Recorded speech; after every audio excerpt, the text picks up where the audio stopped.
was empty. No Kingda car, no Oblivion. No Superman Optimus Flight, no Dragon Car. No Disney World, no Six Flags, no Merlin. Nothing to push you to the edge. No GroundBreakers, no fun. GroundBreakers aren't the tallest, fastest or the craziest rides. They're the rides which line the path for our faithful experiences. They were the first, they were the original, the pioneers, the world's first, not the world's biggest. The rides which truly changed our view for a world. The rides which changed our world.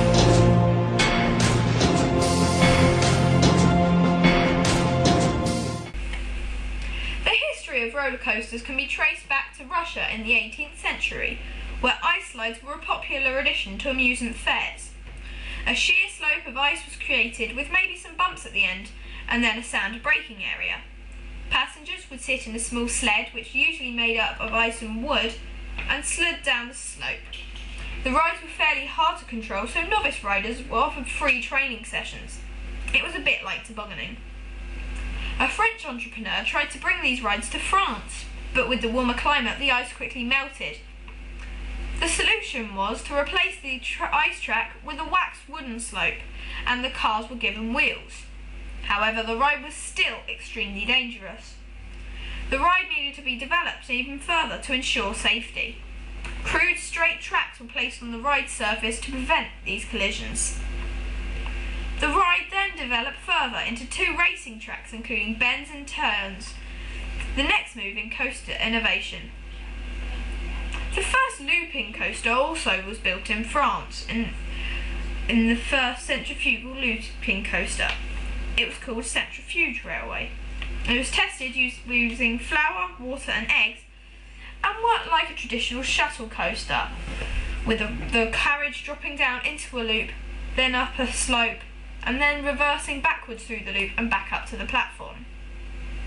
Health and safety officials had to close the ride after an accident occurred, but anyhow, the first looping coaster had been created.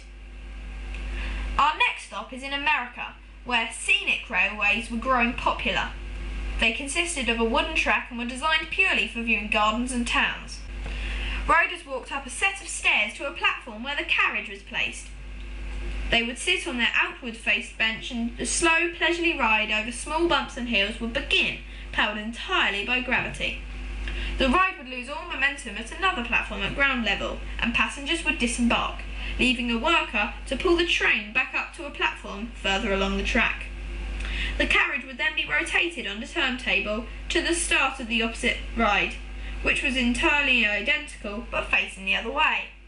This sequence would be continued throughout operation hours. These rides developed with the addition of mechanical pulleys rather than labour work, a U-bend rather than a turnaround, and finally the chain lift, a simple system that makes most coasters work. The stage was set for thrill woodies that we know today. The seats were moved forwards and elements were introduced such as overbank curves. The age of the thrill coaster had begun. Now let's ride one of these traditional roller coasters at Santa Cruz Boardwalk, USA.